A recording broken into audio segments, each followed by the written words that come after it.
4장 1절부터 13절까지 함께 한 목소리로 합독하겠습니다.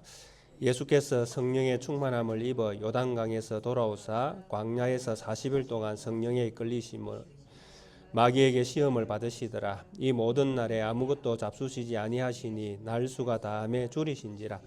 마귀가 이르되 네가 만일 하나님의 아들이여든 이 돌들에게 명하여 떡이 되게 하라. 예수께서 대답하시되 기록된 바 사람이 떡으로만 살 것이 아니라 하였느니라. 마귀가 또 예수를 이끌고 올라가서 순식간에 천하 만국을 보이며 이르되 이 모든 권위와 그 영광을 내가 네게 주리라. 이것은 내게 넘겨준 것이므로 내가 원하는 자에게 주노라. 그러므로 네가 만일 내게 절하면 다 네 것이 되리라. 예수께서 대답하여 이르시되 기록된 바 주 너의 하나님께 경배하고 다만 그를 섬기라 하였느니라. 또 이끌고 예루살렘으로 가서 성전 꼭대기에 세우고 이르되 네가 만일 하나님의 아들이여든 여기서 뛰어내리라.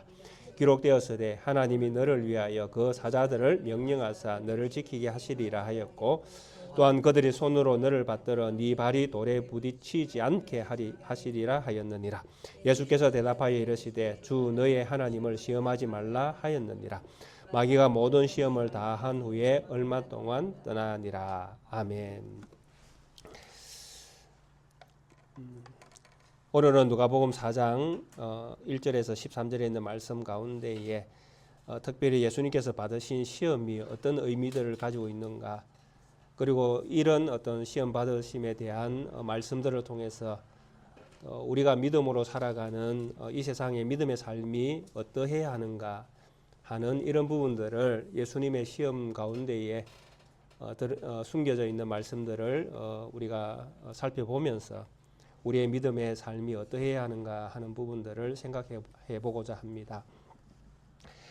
지난 누가복음 3장에서는 특별히 예수님께서 세례 받으실 때에 하늘로부터 비둘기 같은 성령이 비둘기 같은 형체로 예수님 위에 강림하셨던 모습, 그리고 성부 하나님으로부터 소리가 나기를 너는 내 사랑하는 아들이라 내가 너를 기뻐하노라.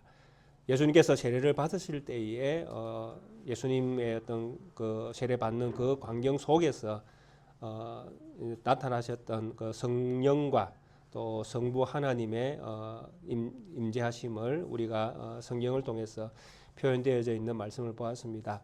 참 놀랍고 경이로운 예수님의 이 세례에 엄청난 역사가 일어났던 것을 우리가 보았습니다. 그래서 예수님의 이 세례가 이런 어떤 엄청난 성령과 성부의 역사가 함께 일어날 수밖에 없었던 것은 예수님이 공적으로 이제 하나님의 뜻을 이루기 위한 사역의 길에 들어서기 때문에 그렇습니다. 그래서 이제 하나님의 어떤 그 능력을 잠시 이렇게 접어두시고 사람의 형체로 내려오신 그 목적을 이루기 위해서 대제사장으로서의 사역을 감당하는 그 첫걸음을 이제 예수님께서 세례를 받으시면서 이제 시작을 하게 되는 것입니다. 그래서 이런 역사적인 순간에 성령과 성부 하나님께서 예수님께 나타나셔서 힘을 돋아주시고 하나님이 함께하시고 또 그 자리에 서신 예수님이 얼마나 하나님께서 기뻐하시는 일을 하고 있는가, 또 하나님 아버지의 그 계획을 이루기 위해서 얼마나 중요한 위치에 서는가 하는 이런 것들을 성부 하나님과 성령 하나님이 함께 그것을 증명해 주셨습니다. 그래서 예수님이 공생애를 시작하는 것, 대제사장으로서 세상 죄를 짊어지고 이 세상 죄를 짊어지고 하나님 뜻을 이루기 위해서 나아가는 이 걸음은 하나님 아버지의 뜻을 이루는 길이었고 또 이 일은 반드시 이루어져야만 하는 그런 사역이었습니다. 그래서 이것을 감당하는 이 예수님의 이 걸음에 성부와 성령은 함께 능력으로 임재해 주셨던 것입니다. 이런 놀라운 일들을 경험한 다음에 이제 예수님께서 이 성령의 충만함, 성령이 비둘기같이 예수님 위에 임하는 것이 실질적으로 일어났으니까요. 그래서 예수님은 그 사역의 전반적인 부분에서 이제 성령의 충만함으로 사역을 이제 감당하는 그런 위치에 서신 것입니다. 그런데 4장 1절에서는 이런 어떤 그 역사 현장 가운데에 예수님께서 성령으로 충만함을 입고 있는 이런 상태에 계셨다라고 말씀을 합니다. 그래서 성령의 충만함을 입어 요단강에서 이제 광야로 예수님께서 돌아오셨다 이렇게 말씀을 하고 있습니다. 근데 여기서는 이제 누가복음에서는 성령의 충만함으로 요단강으로 이제 오신 것을, 요단강에서 이제 광야로 오신 것을 이렇게 말씀을 하고 있지만은 똑같은 이제 그 정언을 하고 있는 마태복음에서는 이렇게 표현합니다. 그때에 예수께서 성령에게 이끌리어 마귀에게 시험을 받으러 광야로 가서 이렇게 표현을 하고 있습니다. 그래서 마태는 어떻게 표현을 하고 있는가 하면 예수님께서 성령으로 이끌림을 받았다라고 말씀합니다. 그러니까 하나님께서 예수님을 시험을 받도록 이끌어 가셨다라고 그렇게 말씀을 하시는 것입니다. 그래서 누가는 성령의 충만함으로 요단강에서 돌아오셨다. 그리고 광야에서 40일 동안 성령에 이끌리셨다. 이렇게 표현하고 있는데 시험을 받도록 인도하시는 분도 마태는 성령 하나님께서 그렇게 하셨다라고 그렇게 정언을 하고 있는 것입니다. 그래서 이런 말씀들을 이렇게 마태와 누가의 말을 이렇게 합쳐보면 결국 예수님이 시험을 당하는 것은 하나님의 뜻이었다라는 것을 우리가 알 수 있습니다. 참 이해할 수 없는 이런 부분들이 성경에 있습니다. 왜 예수님은 하나님이시잖아요. 우리가 근본적으로 예수님을 정의할 때에 그분은 성자 하나님이시고 육신을 입고 이 땅에 오신 하나님의 어떤 그 능력을 가지신 분이다. 우리는 이렇게 예수님을 정의하고 있고 그렇게 믿고 있습니다. 그런데 이런 예수님이 하나님이신데 하나님이 마귀에게 시험을 당하는 이런 상황이 생긴 것입니다. 그래서 우리는 이런 부분들을 잘 이해를 하지를 못할 경우가 있습니다. 그러나 쉽게 생각해 보면 또 이게 쉬울 수가 있다라는 것입니다. 왜? 바로 3장에서 예수님께서 하나님이라는 신분의 자리를 잠시 접어두고 세례를 받으면서 사람의 자리에 들어오셨다라는 것이죠. 그래서 사람이기 때문에 사람의 위치에서는 언제나 마귀의 시험을 당하는 것은 너무나 자연스럽다라는 것입니다.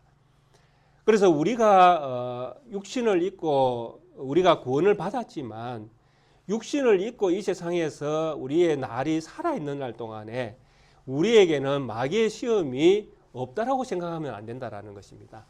언제나 마귀의 시험은 우리에게 주어질 수 있음을 우리가 알아야 된다라는 것입니다. 예수님조차도 마귀에게 시험을 당할 정도로 그 자리를 허락하시는 하나님이시면 우리가 시험 당하는 것은 너무나 자연스럽죠. 그래서 이 예수님의 시험 당하는 것은 하나님의 뜻임을 우리가 아셔야 됩니다. 왜 이것이 하나님의 뜻인가 하면 하나님의 뜻이 될 수밖에 없는 것은 예수님께서 이 땅에 오신 목적이 실패한 이스라엘을 대신해서 이 땅에 오신 분이시잖아요. 그러니까 하나님께서는 이스라엘이라는 나라를 통해서 하나님의 나라를 이루기를 원하셨지만은 결국 역사 안에서 선택받은 이스라엘은 하나님의 뜻을 이루지 못했지 않습니까? 그래서 이 실패한 이스라엘을 대신 그 일을 감당하기 위해서 예수님께서 이 땅에 오셨으니까 실패한 이스라엘을 뛰어넘어야 된다라는 것입니다. 우리 예수님은 즉 우리 예수님은 이스라엘이 실패한 것을 이겨내셔야 된다라는 것입니다. 그렇게 되어야 예수님이 실제로 새로운 이스라엘 자리에 서시는 것입니다. 그렇게 되어야 실패한 이스라엘을 구원할 수 있기 때문에 그렇습니다. 즉 우리가 육신의 어떤 한계 때문에 사망의 짐을 우리가 벗어버릴 수 없는데 예수님이 이 사망의 짐을 벗어낼 수 있도록 이겨주셔야 된다는 것이죠. 그래야 우리의 구원이 완성이 되어진다는 것입니다. 그래서 이런 일을 하기 위해서 예수님께서 이 땅에 오셨기 때문에 예수님이 시험 당하는 것은 너무나 자연스럽다는 것입니다. 그래서 예수님은 새로운 이스라엘의 자리에 서셨는데 이런 새로운 이스라엘 자리에 섰을 때에 마귀가 예수님에게 시험을 하십니다. 근데 이 시험을 당하기 전에 예수님의 사역을 40일 동안 금식을 하는 단계에 있었다. 이렇게 마태도 또 누가도 마가도 이렇게 증언을 하고 있습니다. 이 40일 금식이라는 것은 모세 때에는 모세가 2번 금식하는 것이 나옵니다. 40일 금식이 성경을 읽어보시면 첫 번째 돌판을 받을 때에 40일 금식을 했었고 두 번째 돌판을 받을 때에 40일 금식을 모세는 합니다. 그래서 이 40일 금식을 하게 되어지면 사실 사람은 살 수가 없습니다. 요즘 하나님의 어떤 은혜를 구하면서 금식하시는 분들이 계시잖아요. 근데 이 금식하시는 분들은 모든 것들을 끊지는 않습니다. 물은 드시거든요. 금식을 하시면서 물은 드시면서 금식을 하지 않습니까? 그러나 모세와 예수님은 물도 다 끊는 금식을 말씀하고 있는 것입니다. 그래서 전혀 세상으로부터 전혀 먹을 것을 공급을 전혀 받지 않는 것이죠. 그러면 사람은 죽을 수밖에 없습니다. 죽음의 단계에 들어가는 것입니다. 그런 단계에 들어가는 이유가 무엇입니까? 모세는 하나님의 말씀을 받으려고 그죠. 하나님의 말씀을 받아서 뭐 하려고 하나님의 말씀을 모세는 받습니까? 받은 말씀을 가지고 이스라엘을 광야로 인도하기 위해서. 그래서 모세는 40일 금식을 하지 않습니까? 즉 모세의 금식은 하나님의 말씀을 받아서 이스라엘을 이끌어 가기 위한 금식이죠. 그래서 하나님은 그런 모세를 40일 동안 살리십니다. 하나님이 살리시는 것이죠. 2번을 살려주셨습니다. 첫 번째 돌판을 받을 때, 두 번째 돌판을 받을 때. 그리고 그렇게 받은 말씀을 가지고 이스라엘을 인도했는데도 불구하고 이스라엘은 실패를 했죠. 그리고 예수님은 이런 모세의 뒤를 다시 예수님이 그 자리에 서시는 것이죠. 그래서 예수님도 40일 모세와 똑같은 자리에 섭니다. 왜? 그렇게 모세와 같은 자리에 서서 하나님으로부터 능력을 부여받고 그 다음에 뭘 하셔야 됩니까? 이스라엘을 인도하기 위해서 십자가의 길로 나아가야 되는 것이죠. 그래서 이런 길을 감당하기 위해서 예수님은 40일 동안 금식을 하신 것입니다. 그리고 40일 하나님의 은혜로 40일 금식하면서 살아내셨지만은 사람이기 때문에 굶주림에 대한 이 부분은 해결될 수 없는 부분이라는 것입니다. 아무리 하나님의 아들이라 할지라도 사람 육신을 입고 이 땅에 오신 이상 사람이 배가 고프면 안 먹으면 배가 고프는 것이 예수님도 지극히 정상적으로 일어나는 그 몸에서 일어나는 현상이었다라는 것이죠. 그래서 4장 2절에 마귀에게 시험을 받으시더라. 이 모든 날에 아무것도 잡수지지 아니하시니 날수가 다함에 줄이신지라. 너무나 지극히 정상적으로 예수님의 신체에 일어난 변화를 말씀하고 있는 것입니다. 40일을 금식하셨기 때문에 너무나 줄인 가운데 있는 것은 사실이었습니다.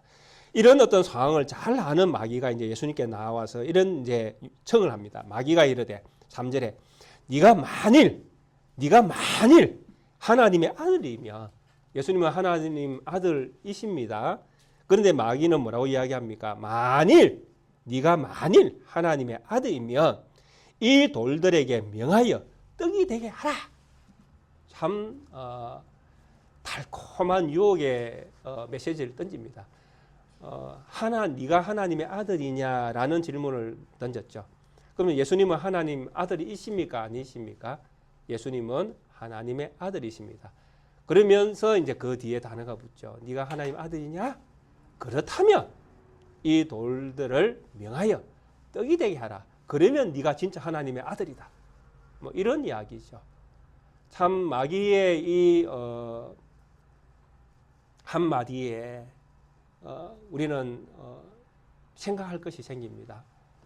도대체 마귀는 왜 예수님에게 이 시험을 제일 먼저 했을까 하는 것이죠. 굶주리고 있는 이 상태에서 사람의 어떤 생리 현상으로 안 먹었기 때문에 배가 고픈 건 너무나 당연한 건데 그 당연한 것에 왜 마귀는 배를 채우는 것으로 예수님을 시험을 했는가 하는 것이죠. 배 채우는 게 뭐 큰 일입니까? 그냥 진짜 예수님이 하나의 아들이니까 돌을 떡 만들 수 있지 않습니까? 능력이 있습니다. 우리 예수님 능력 없는 거 아니시잖아요. 능력이 있습니다. 5병이의 기적, 7병이의 기적을 우리가 다 보았지 않습니까? 얼마든지 우리 예수님은 하실 수 있는 능력이 있으신 분입니다. 그런데 이런 능력이 있는 것을 너무나 뻔히 아는 이 마귀가 예수님에게 이 시험을 먼저 했다라는 것이죠. 그래서 우리는 이 시험을 했을 때에 예수님의 그 답을 우리가 먼저 볼 수 있습니다. 4절에 보니까 예수께서 대답하여 이르시되 기록된 바 사람이 떡으로만 살 것이 아니라 하였느니라. 자, 이 답에서 이제 우리는 마귀가 왜 예수님을 시험했는가 하는 부분들을 해결할 수 있습니다. 마귀의 시험은 마귀가 했던 이 시험에 예수님에게 던졌던 이 질문, 그 시험의 그 말은 그 속에 함정이 있었다라는 것이죠. 그게 뭐냐 하면, 자, 사람이라는 것은 살아야 사람이라는 것이죠. 살아야 사람이죠. 내가 죽으면 우리 인간은 흙이잖아요. 우리는 살아 있어야 사람이지 않습니까? 여기 계신 우리 모든 성도님들이 지금 숨을 쉬고 밥을 먹고 이렇게 움직이고 행동을 하고 계시니까 살아 계신 거잖아요. 살아 있으니까 어디 가도 사람 대접받고 이렇게 하시는 거잖아요. 근데 여기 계신 분이 만약에 숨을 거두게 되어지면 어떻습니까? 사람 대접 못 받죠. 사람 대접 해줄 이유가 없잖아요. 죽어 있는 상태니까요. 그러니까 사람은 살아 있어야 사람이잖아요. 근데 지금 마귀가 뭐라고 이야기하는가 하면 이 살아있는 이 사람이 계속 삶을 유지하려면 떡이 있어야 된다는 것이 마귀가 하는 이야기예요. 사람이 살아있으려면, 사람이 살려면 떡이 있어야 된다. 그러니까 떡을 먹어야, 그래야 사람 구실도 하고 살아있고 또 생명이 또 유지되고 그렇게 네가 활동할 수 있게 되지. 그러니까 사람은 무조건 떡이 우선이다라는 것이죠. 근데 예수님의 대답은 무엇입니까? 아니다라는 것이죠. 사람이 살아있는 것은 떡을 먹고 사람이 사는 것이 첫 번째가 아니고, 사람이 사람 구실하고 살아있는 것은 하나님의 말씀으로 사람이 살아있어야 진짜 사는 것이다. 이게 예수님의 대답입니다. 그러니까 마귀의 시험 가운데에 마귀가 뭘 지금 시험하고 있는가 하면 떡이냐 하나님이냐 둘 중에 하나만 선택해라라는 것이죠. 네가 살고 싶으면 둘 중에 하나를 먼저 선택해라라는 것이, 네가 진짜 살고 싶으면 떡을 선택하고 그래야 네가 산다. 이게 답이다라는 것이죠, 마귀는. 근데 예수님은 아니다라는 것이죠. 떡이 나를 살리는 것이 아니라, 내가 살아있는 것이 아니라, 내가 하나님의 말씀을 붙들고 있어야 내가 진짜 살아있는 것이다. 이 이야기를 예수님이 하시는 것입니다. 이 이야기를 이 시험을 왜 가장 먼저 마귀가 들고 일어났는가 하면, 바로 이스라엘이 이 문제에서 가장 먼저 넘어졌기 때문에 이 시험을 예수님에게 가장 먼저 이스라엘이 그 마귀가 내어놓은 것입니다. 역사의 어떤 현장 가운데 마귀는 너무나 잘 알고 있는 것입니다. 이스라엘이 왜 망했는가 하는 부분들을. 그리고 이 이스라엘이 망했던 이 절차를 이 예수에게도 그대로 적용시키면 예수도 넘어질 거다라는 것이죠. 첫 번째 이스라엘도 이 문제에서 실패했는데 너라고 어떻게 이 시험에 이겨낼 수 있겠느냐? 너도 똑같다라는 것이죠. 예수님도 똑같다라는 거죠. 마귀가 볼 때. 그러니까 이 시험에 한번 당해보라라는 것이죠. 이스라엘을 한번 보십시오. 우리가 이스라엘 백성이 애굽에서 나올 때에 10가지 재앙을 이스라엘이 경험했지 않습니까? 애굽에 내리는 10가지 재앙을. 그거는 뭐 인간이 경험할 수 없는 엄청난 기적들이었지 않습니까? 그리고 애굽에서 나왔는데 뒤에서 애굽 병사들이 따라오니까, 그리고 앞에는 홍해가 딱 막고 있으니까 난리 났지 않습니까? 우리는 다 죽었다. 근데 홍해가 갈라졌지 않습니까? 이 경험을, 이 홍해 바다를 건너는 이 경험을 역사 안에서 누가 경험했습니까? 그러니까 이스라엘은 전무후무한 경험을 통해서 이 홍해를 건너서 이제 가나안 땅으로 들어가기 위해서 광야로 나왔지 않습니까? 그리고 강야로 딱 이제 홍해를 건너고 난 다음에 미리암이 하나님 앞에 찬가를 올려 부르고 이스라엘 백성이 좋아서 막 난리 치면서 하나님을 찬양하고 막 그때는 정말 흥분의 도가니 아니었습니까? 그리고 강야에 딱 도착해서 3일을 딱 지나갔는데 물이 없습니다. 3일을 딱 지나갔는데 겨우 3일입니다. 그래서 마라에 도착해서 물이 없다고 불평 불만을 할 때에 마라에 물을 딱 발견했는데 물이 또 씁니다. 하필이면 물이 달달해야 되는데 씁니다. 그러니까 뭐 우리가 다 죽게 됐다라고 또 아우성을 치지 않습니까? 그때 모세에게 한 나무를 지정해 줘서 나무를 물에 넣어서 물을 달게 해서 먹었지 않습니까? 그러고 나서 한 달이 또 흘러갑니다. 한 달을 광야로 또 지나갔는데 한 달쯤 지난 후에는 이제 이스라엘 백성이 서서히 이제 3일째부터 시작되어서 한 달쯤 지날 때에 이스라엘 백성들의 그 원망은 이제 극에 달합니다. 우리가 애굽 부뚜막 옆에서 고기 먹을 때가 좋았다.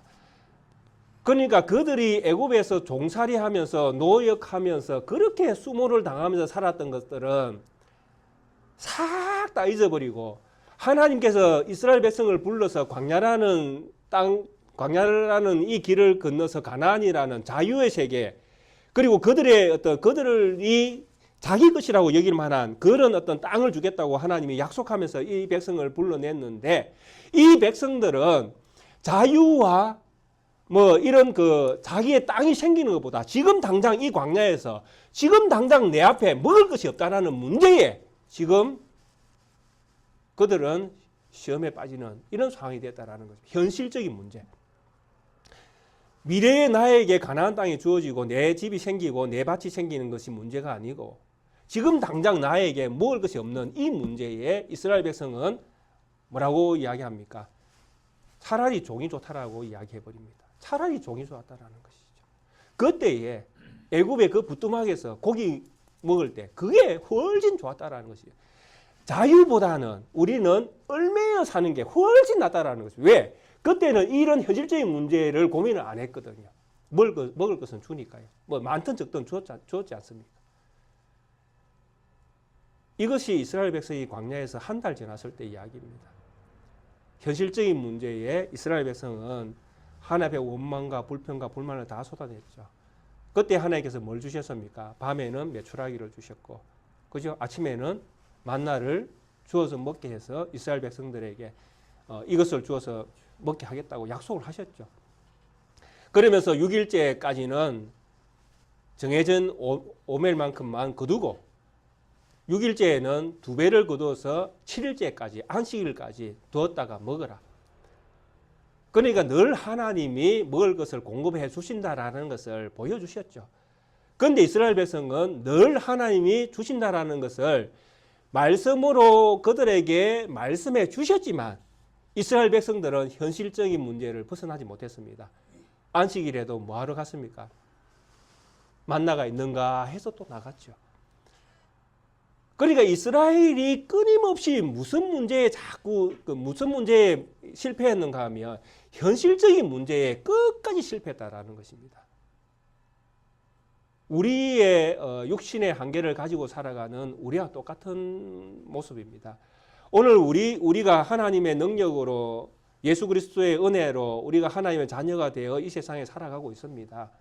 그리고 우리는 이 세상에 사는 날 동안에 이 육신의 한계를 벗어나지 못하고 이 육신을 가지고 살아내야 됩니다. 죽을 때까지는 이 육신을 가지고 가야 되죠. 그런데 이 육신의 한계 속에서 끊임없이 우리에게 제기되는 문제가 무엇이냐 하니까 바로 현실적인 문제입니다.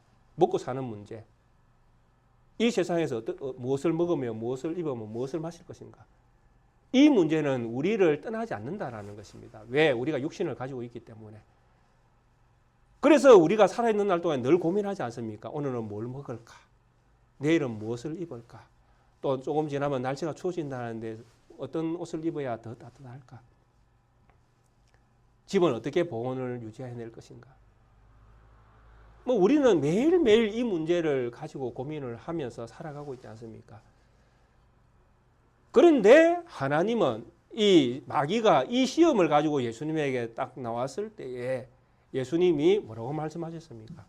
현실적인 문제가 아니라 진짜 사는 문제는 하나님의 말씀 안에 있을 때 진짜 살아가는 것이지 현실적인 문제를 해결한다고 너희들이 살아있는 것이 아니다라고 지금 말씀하고 있는 것입니다.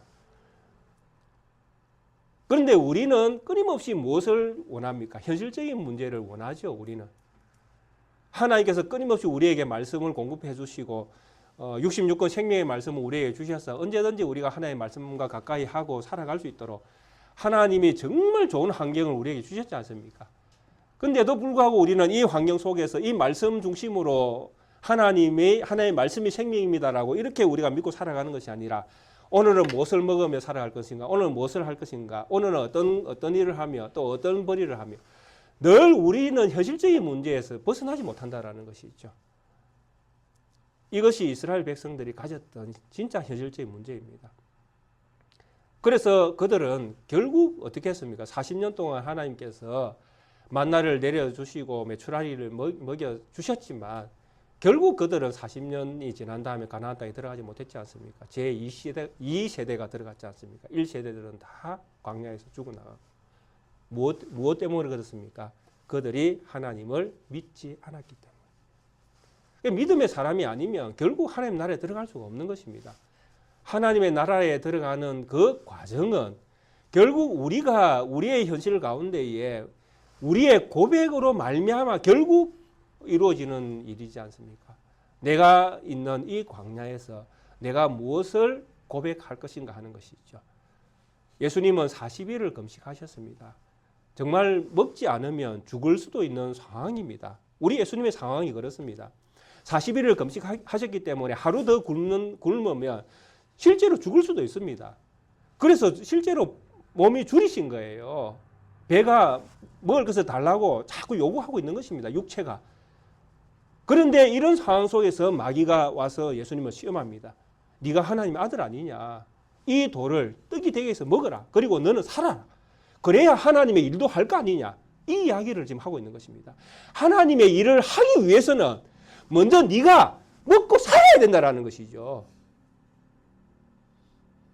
얼마나 지당한 이야기입니까? 우리도 그렇게 생각하지 않습니까? 내가 살아야 하나님 일도 하지. 우리 그렇게 생각하지 않습니까? 내가 죽으면 무슨 소용이 있노? 우리는 그렇게 생각하지 않습니까?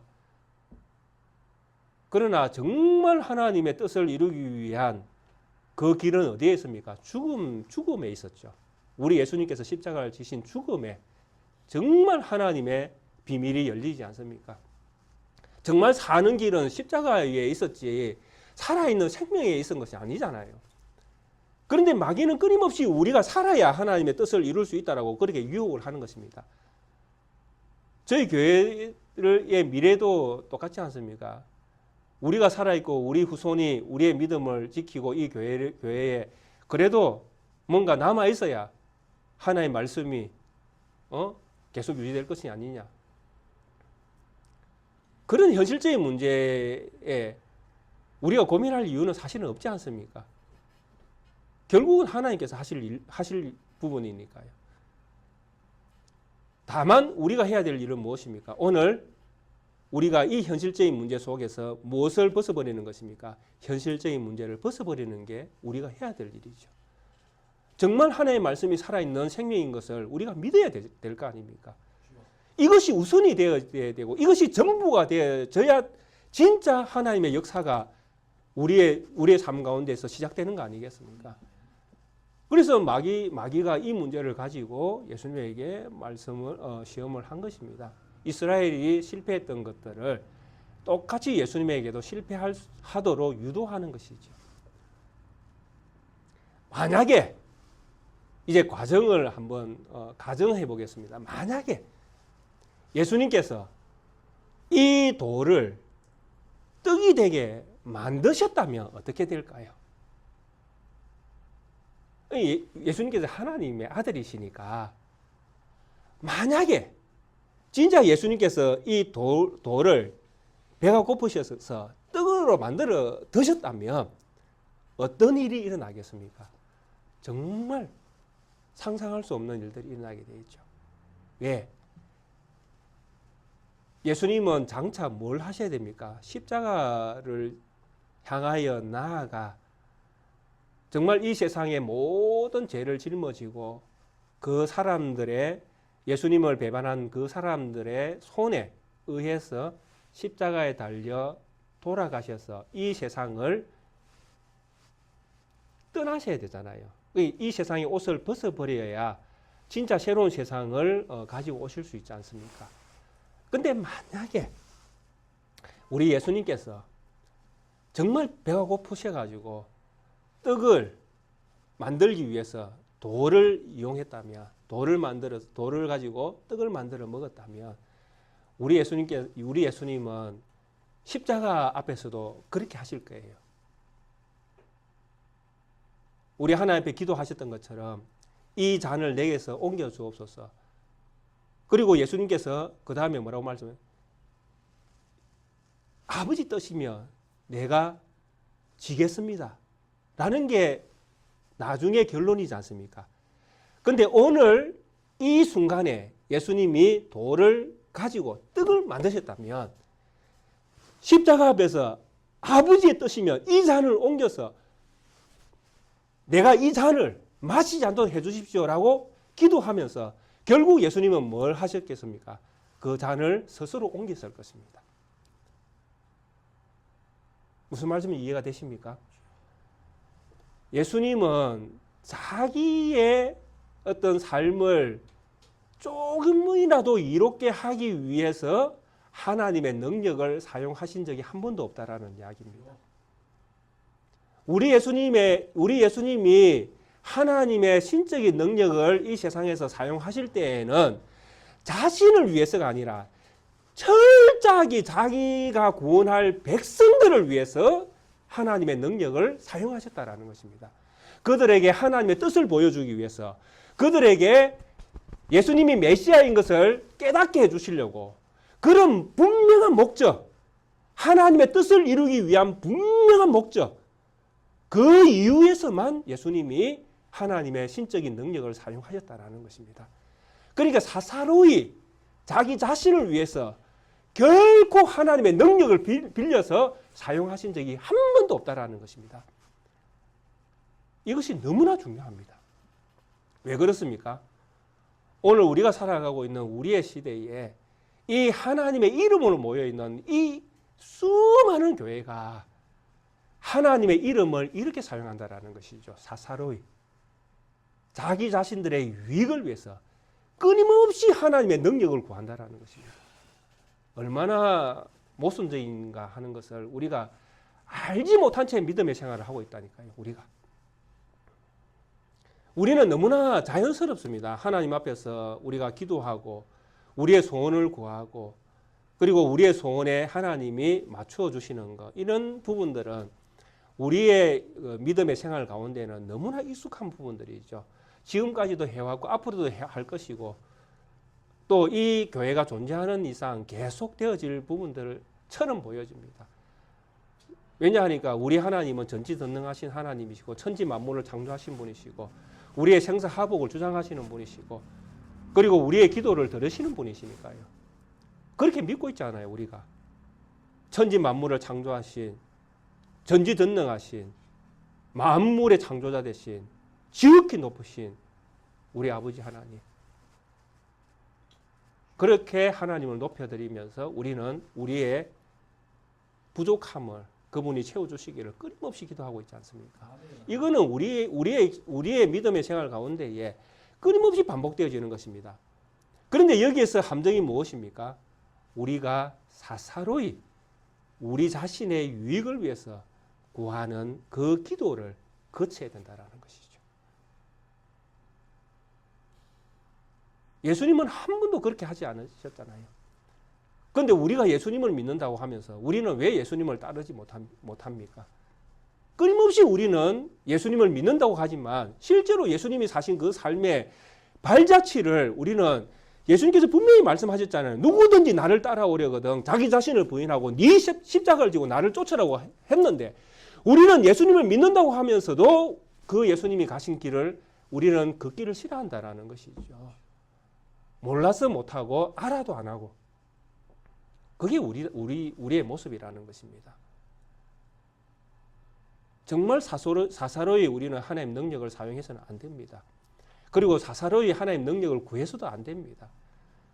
비록 우리가 이 땅 가운데에 굶어 죽는 일이 일어난다 할지라도 죽으면 죽으리라는 믿음을 가지고 살아가야, 말씀인 우리를 살린다는 이 믿음을 가져야 우리가 살아있는 것입니다. 이 삶을 우리가 지켜내지 못하면 우리는 죽은 자죠. 말씀 안에서. 말씀이 우리를 죽이게 되어진다는 것입니다. 엄청난 시험의 첫 번째 시험이 엄청난 이야기를 우리에게 지금 하고 있는 것입니다. 우리는 예수님이 받으신 이 시험을 가볍게 생각할 가능성이 있습니다. 그러나 결코 가벼운 것이 아닙니다. 그리고 가볍게 우리가 다 안다고 생각하면서 가볍게 넘길 말씀이 결단코 아닙니다. 사람이 떡으로만 살 것이 아니요 하나님의 입으로 나오는 모든 말씀으로 살 것이라는 이 말씀이 신명기 8장에 기록되어져 있지 않습니까? 이 신명기 8장에 기록되어져 있는 이 말씀의 결론이 이스라엘 백성들이 광야 40년을 다 지난 이유에 대한 설명이었지 않습니까? 40년을 돌아보아라. 이스라엘 백성이 어떻게 살았느냐? 그들이 만나를 먹고 메추라를 먹고 살았느냐?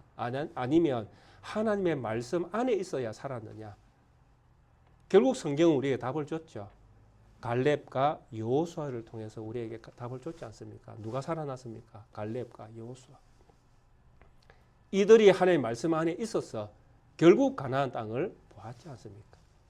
그러나 나머지는 다 하나님의 말씀이 아니라 여기가 조사오니 떡을 먹어야 내가 살지, 내가 살아있어야 가나안 땅에도 들어가지, 그래서 내가 살기 위해서 일단은 내 배를 채워야 되지 않겠느냐 하는 생각에 사로잡혔던 사람들은 다 죽었다라는 것입니다. 놀라운 반전 아닙니까? 그래서 오늘 우리가 이 시대를 살아가는 우리 성도님들에게 참 무거운 말씀이 될 수도 있지만은 우리가 유념해야 될 말씀입니다. 사람이 떡으로만 살 것이 아니요 하나님의 말씀으로 살 것이다라는 이 명제에는 이거 아니면 이것이다라는 것이 분명하다라는 것입니다. 떡을 먹으면서 예수 하나님의 말씀 안에서 산다라는 게 아닙니다. 철저하게 돈이냐 떡이냐 아니면 하나님이냐를 지금 이야기하는 것입니다. 둘 중에 하나예요. 그러니까 성경은 네가 하나님의 말씀으로 살 것이냐 아니면 네가 돈으로 떡으로 살 것이냐라는 문제를 지금 성경은 우리에게 말씀으로 던지고 있다라는 것입니다. 그리고 우리의 답은 너무나 명확해야 된다라는 것이죠. 우리의 답은 무엇입니까? 하나님의 말씀으로 우리가 산다. 이게 우리의 답이다라는 것이죠. 비록 우리가 이 세상에서 어려운 일들을 겪어낼 수 있습니다. 그리고 힘든 상황 속에 놓일 수 있습니다. 육체의 연약함, 또 삶의 어떤 공고함, 또 여러 가지 문제들 많지 않습니까? 우리가 속해 있는 데가 많으면 많을수록 우리의 문제는 그만큼 많아지는 것입니다. 수도 없이 많아질 수밖에 없습니다. 뭔가가 우리에게 생기면 생길수록 우리의 문제는 많아지지 절대 작아지지 않습니다. 한번 생각해 보십시오. 우리 장로님이 만약에 집이 한 채인데 집이 하나 더 생깁니다. 두 개가 됩니다. 그러면 더 어떤 측면에서 보면 육신적으로는 아이고 좀 더 편안해지겠다 생각이 되시겠지만은 영적으로 생각해 보십시오. 천국 가려면 어떻게 해야 되겠습니까? 예, 이 두 개의 집을 가지고 있는 여기에 장로님이 마음을 뺏기면 안 되잖아요. 두 개를 가졌지만은 마음은 어디를 향하고 있어야 됩니까? 천국으로 향하고 있어야 되잖아요. 천국이 조사원이 이렇게 하고 믿음으로 살아야 되지 않습니까? 자, 이게 쉽겠느냐 하는 것이죠. 두 개를 가졌는데. 집을 두 개를 가졌는데 천국이 조사원이 하는 이 고백이 집을 두 개 가지고 세 개를 가질 때에 과연 가능하겠는가 하는 것이죠. 이 문제를 우리가 이 세상에 있는 날 동안에 우리가 고민 안 할 수가 없다니까요. 그래서 예수님께서 말씀하셨지 않습니까? 부자가 천국에 들어가는 것이 낙타가 바늘기 들어가는 것보다 더 힘들다고. 그럴 수밖에 없습니다. 가지면 가질수록 여기가 조사원이가 현실적으로 될 수밖에 없습니다. 눈에 보이는 이 현실을 우리가 벗어날 수가 없기 때문에 그렇습니다. 안목의 정욕이, 이생의 정욕이, 자랑이 우리의 발목을 잡을 수밖에 없다니까요. 그래서 우리에게 무엇이 필요합니까? 하나님의 말씀이 생명인 것을 믿음으로 고백하는, 그리고 믿음으로 그 걸음을 걸어가는 그 믿음의 정신이 필요하다는 것이죠. 그래야 우리가 살 수 있습니다. 이것이 우리를 살리는 것입니다. 주님 앞에 서 보십시오. 네 집이 2개였나? 잘했다. 네 집이 3개였느냐? 아이고 잘했다. 네 집이 4개나 가졌구나. 아이고 너무너무 잘했다. 우리 주님 절대로 그렇게 말씀하시지 아니하실 것입니다.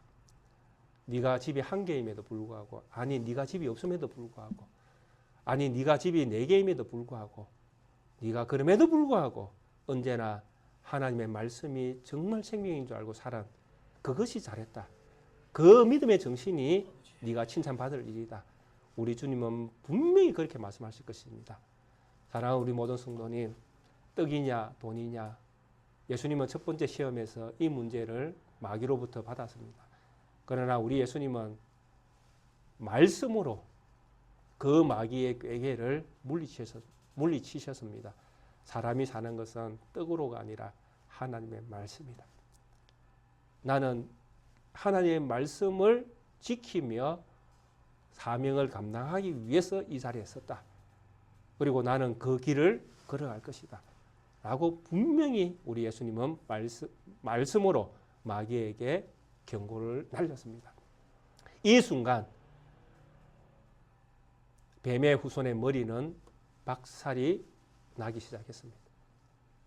그리고 여자의 후손은 이 뱀의 머리를 박살낸 그 위에 서서 자기 백성을 인도하는 자리에 딱 서서 그 백성들을 향하여 나를 따르라! 이렇게 하면서 공생애를 시작하셨습니다. 이 믿음으로 시작한 우리 예수님의 이 고백과 이 하나님의 말씀에 철저하게 붙들려 있는 이 정신을 우리 모든 성도님들이 기억하시기를 바랍니다. 그리고 이 믿음으로 세상을 사십시오. 현실적인 문제 어려울 수 있습니다. 뛰어넘으셔야 됩니다. 현실적인 문제가 우리를 살리는 것이 아니라 하나님의 말씀이 우리를 살린다. 이 믿음이 정말 우리를 살리는 말씀이십니다. 이 말씀 늘 기억하면서 하루에 한 번씩 사람이 떡으로만 살 것이 아니요 하나님의 입으로 나오는 말씀으로 살 것이다. 늘 아침에 이 고백을 하면서 하루하루를 시작하시고 삶의 순간순간마다 위기가 닥쳐질 때 사람이 떡으로만 살 것이 아니요 하나님의 입으로 나오는 말씀으로 살 것이라. 이 믿음으로 모든 환경들을 이겨내시는 우리 모든 성도님들 삶 되시기를 주의 이름으로 축원드리겠습니다. 함께 찬송가 337장 함께 찬양 드리시겠습니다.